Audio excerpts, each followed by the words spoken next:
So depending on the geographical position of each person during this interview, there's going to be different techniques, different styles, different ways to defend yourself.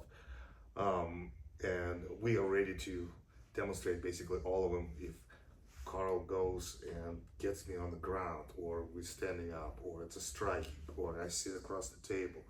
It's all, we have a variety of techniques for that. For the sake of this video, we're just going to look at maybe one or two as a demonstration, and then we're going to break it down. So this is going to be the normal interview. Across the table, the interview style is kind of archaic, so to speak.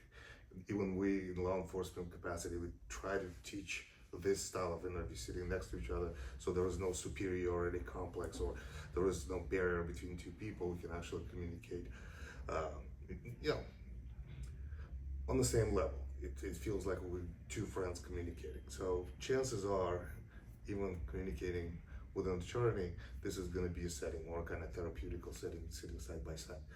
Well, obviously, in this environment, we're very close to each other, so Carl can reach, can strike, I mean, there's a whole bunch of different ways and possibilities that he can assault me.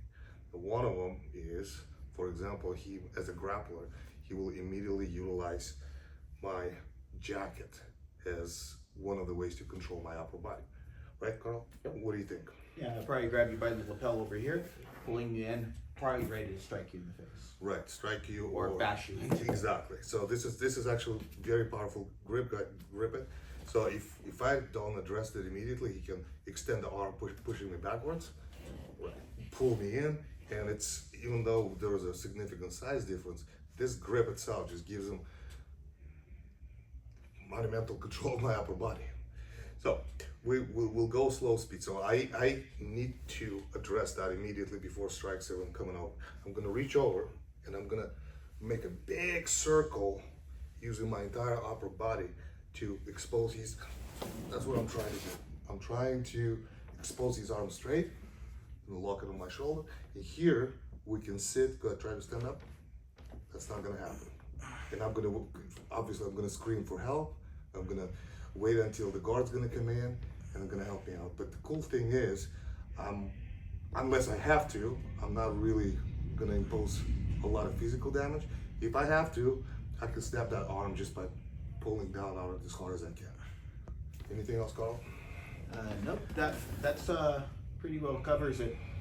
One of the emphasis is, if you don't want to lock out their arm too much when you're practicing it, you can put a little bit more leverage onto the shoulder. So if in case your partner has a pretty bad elbow, you can relieve the low pressure but still get the same result. Right.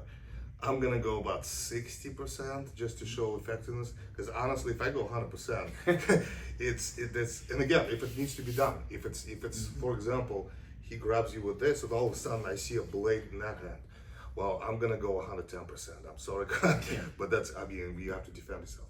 So it literally goes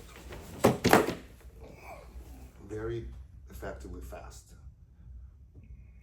And just like Carl said, I'm putting on the most vulnerable place on this elbow. It's basically elbow armbar. I can be a little bit lower, just have the same pin, and he's not going anywhere.